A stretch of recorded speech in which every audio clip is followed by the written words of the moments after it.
En un día común en el poblado de las tierras bajo el castillo de Arsoli, la vida transcurría como un verso antiguo en un pergamino de calma y rutina.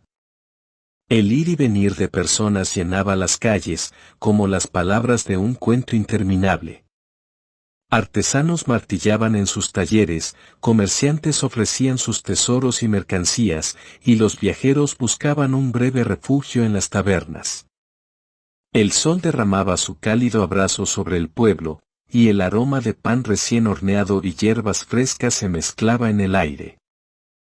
En medio de ese remolino de ocupaciones y esperanzas, una figura destacaba entre la multitud, como un personaje de un antiguo mito que descendía de las páginas de la historia.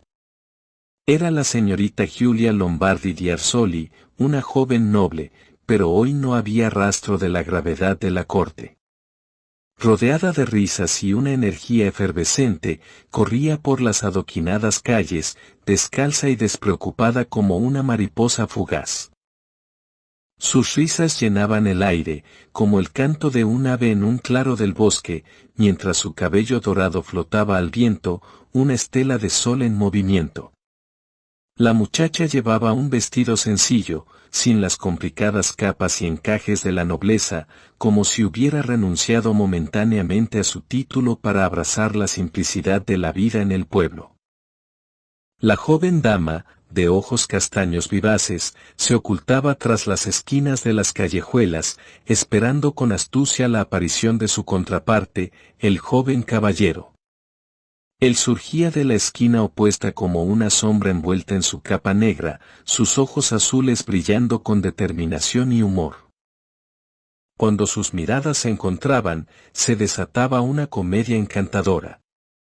La joven dama dejaba escapar una risita burlona, como el canto de un ruiseñor travieso, y emprendía una nueva carrera por las calles adoquinadas del pueblo. Parecía una mariposa esquiva, mientras su cabello dorado se desplegaba como una bandera al viento.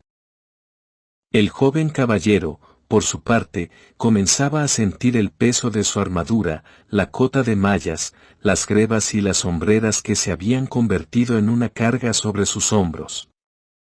A pesar de su atuendo imponente, sus palabras sonaban preocupadas y protectores. «Mi señora. Debe regresar antes de que el sol alcance su cenit», le imploraba, mientras su voz resaltaba entre el bullicio de las calles. Sin embargo, la joven dama, con su aparente fragilidad y una resistencia inquebrantable, continuaba su carrera, desafiando las expectativas y la propia gravedad del tiempo. El día común se transformaba en un episodio cómico en medio de la rutina, como si los dioses hubieran descendido para disfrutar de la ligereza y el encanto de una comedia en pleno día. El pueblo aplaudía la actuación de estos dos protagonistas, y durante ese fugaz momento, el mundo giraba al ritmo de sus risas y carreras. En medio de su frenética carrera, Giulia Lombardi di Arsoli detuvo sus pasos de forma repentina ante un puesto de frutas, donde Pietro y Pomo, el vendedor de manzanas, había dispuesto sus dulces tesoros de primavera. El encuentro fue como el choque de dos mundos, el de la nobleza y el de los plebeyos, en una escena que podría haber sido tomada de un antiguo poema épico. Con una sonrisa encantadora que iluminó su rostro, Giulia mostró sus dientes perlados, como perlas raras en un cofre de tesoros. Sus ojos castaños centelleaban con complicidad mientras se dirigía al vendedor. Don Pietro, le llamó, con una voz que era un susurro melódico en medio del ajetreo del mercado, sus manzanas parecen más dulces hoy, más allá de lo normal. El vendedor de manzanas, Pietro, un hombre de mirada astuta y manos curtidas por el trabajo, no pudo evitar sonreír ante el elogio de la joven dama. La primavera había traído consigo la abundancia de la cosecha, y las manzanas eran un reflejo de la generosidad de la naturaleza.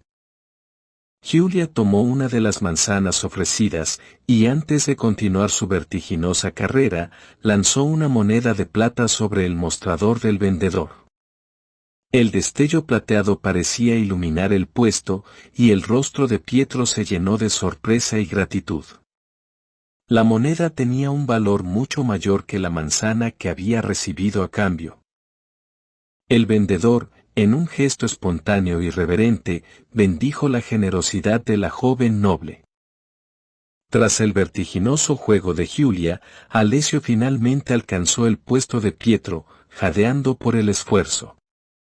¿Dónde se fue?, preguntó, mientras se enjugaba el sudor con su capa, que ahora parecía una bandera de batalla en lugar de un manto de nobleza. Pietro, el vendedor de manzanas, observó a Alessio con una mirada de desaprobación, aunque era una desaprobación amistosa, como la que un padre dirigiría a su hijo al verlo luchar con una tarea sencilla.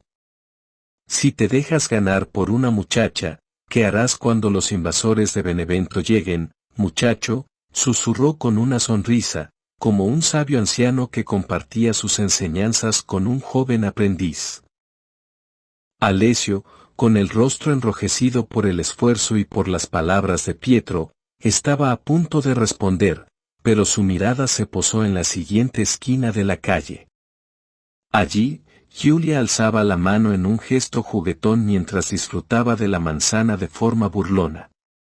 La joven dama se convertía en el centro de una comedia en medio del mercado, desafiando a la gravedad de las circunstancias y recordándole a Alessio que, a veces, la vida podía ser una danza alegre de sorpresas inesperadas. Mientras continuaban su trepidante recorrido, pasaron por los variopintos puestos del molinero, el encargado de los cerdos, el zapatero y el herrero del pueblo. Cada uno de estos artesanos y trabajadores saludaba a Giulia con el respeto que merecía como señora, pero también con un cariño especial, como si fuera una hija rebelde pero profundamente amada. Los rostros curtidos por el trabajo se iluminaban con sonrisas y gestos afectuosos mientras la noble dama pasaba, y algunos de los más jóvenes incluso se aventuraban a correr tras ella por las callejuelas, como si estuvieran siguiendo a una antorcha de alegría en medio del mercado. Incluso un grupo de niños huérfanos, con miradas traviesas y corazones livianos, se unió a la procesión. Corrían tras Giulia en las calles estrechas, haciendo que Alessio perdiera el rastro en más de una ocasión. Estos niños, desprovistos de un apellido noble pero ricos en espíritu, encontraban en la joven dama un faro de esperanza y diversión en medio de sus vidas difíciles. Así, bajo el sol que alcanzaba su cenit en el cielo, Giulia y Alessio finalmente se encontraron en la plaza frente a la capilla del pueblo. Allí, la figura crucificada de Mitra se alzaba en lo alto, presidiendo el encuentro como un testigo silencioso de la comedia y la camaradería que había llenado las calles de ese día. En ese instante, el mundo pareció detenerse por un breve momento, mientras los corazones de los habitantes de las tierras bajo el castillo de Arsoli se unían en una celebración inesperada, como si la vida misma estuviera tejiendo un capítulo de humor y solidaridad en medio de la epopeya de la existencia. En el instante en que Giulia se encontró de frente con padre Antonio di Rossi, el sacerdote local encargado de las cuestiones religiosas y espirituales del castillo, así como consejero moral, un silencio mágico envolvió la escena. Este anciano de cabello cano y casi en los huesos, con una severidad que podía rivalizar con la de los monjes ascéticos de los cuentos, era una figura respetada y temida en igual medida. El padre Antonio, aunque severo y regañón en apariencia, tenía un profundo afecto por Giulia, como si la viera como una nieta rebelde que necesitaba su guía. Había sido testigo de su llegada a este mundo y había visto crecer el espíritu indomable de la joven noble. En su mirada inquisitiva, se reflejaba la preocupación de un padre espiritual. Mi joven señora, comenzó el sacerdote con un tono que parecía contener un mundo de regaños potenciales. Usted debería estar en el castillo en estos momentos. Se supone que debe asistir a las lecciones de etiqueta, ¿no es así? Además, no tiene que acompañar a su padre en el viaje hacia la corte del duque de Spoleto. La cuestión fue planteada con una mezcla de autoridad y amor paternal.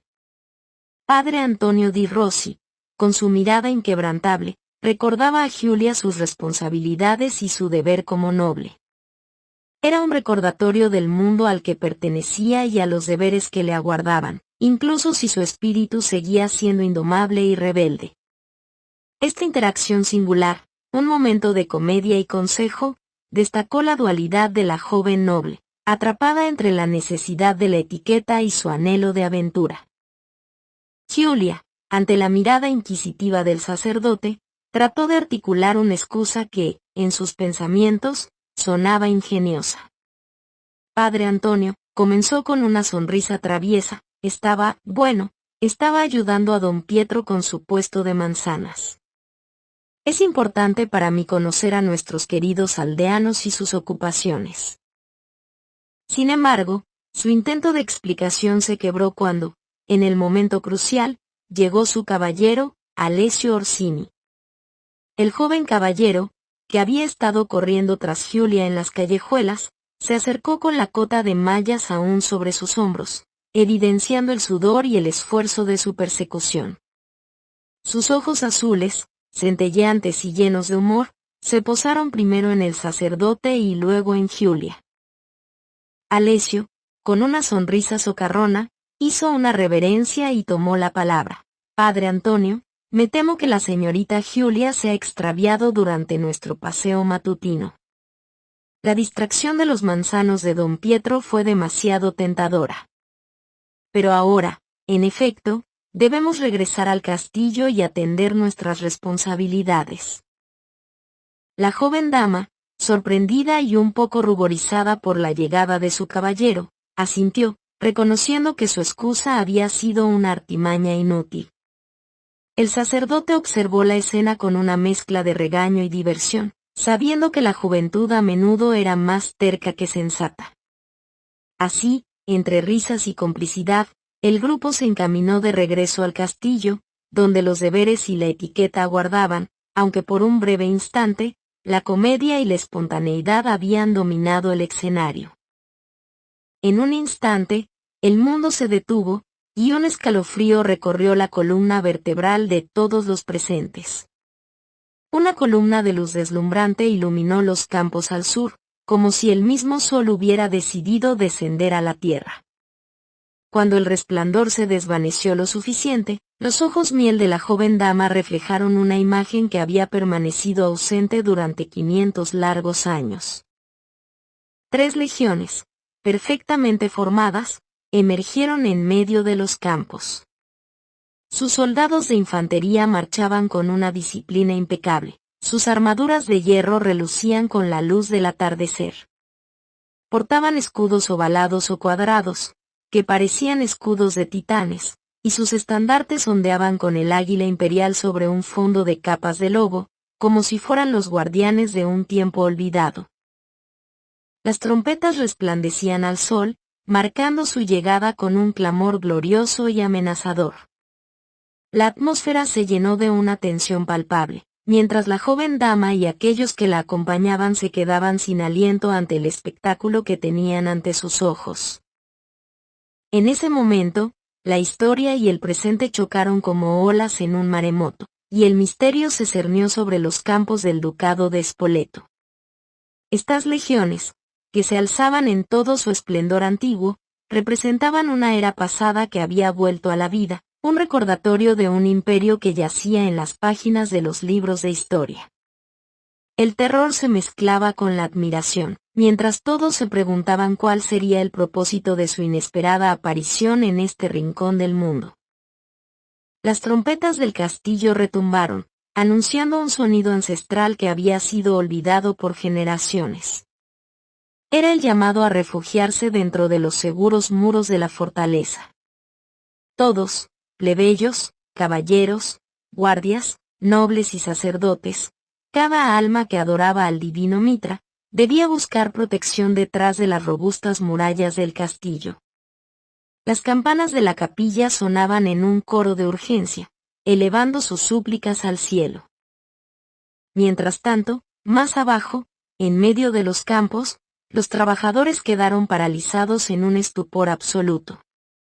Los legionarios, como una fuerza imparable de la antigüedad, marchaban junto a ellos. Eran como enormes máquinas de hierro, sus armaduras relucían bajo el sol declinante, y sus pasos sincronizados hacían temblar la tierra. Era como si se tratara de un dragón metálico de miles de pies de largo, una entidad antigua y aterradora que se movía con una determinación implacable. El terror se apoderaba de los corazones de los testigos, y el mundo se había vuelto un lugar ajeno y misterioso. La magnitud de aquel ejército que había surgido de las sombras de la historia era una pesadilla hecha realidad. El miedo se mezclaba con la admiración, mientras todos contemplaban con asombro y temor la marcha de los legionarios. En ese momento, el destino de las tierras bajo el castillo de Arsoli pendía de un hilo, y solo los muros del castillo ofrecían un refugio seguro en medio de un mundo que se estremecía ante la presencia de esta inesperada y poderosa fuerza.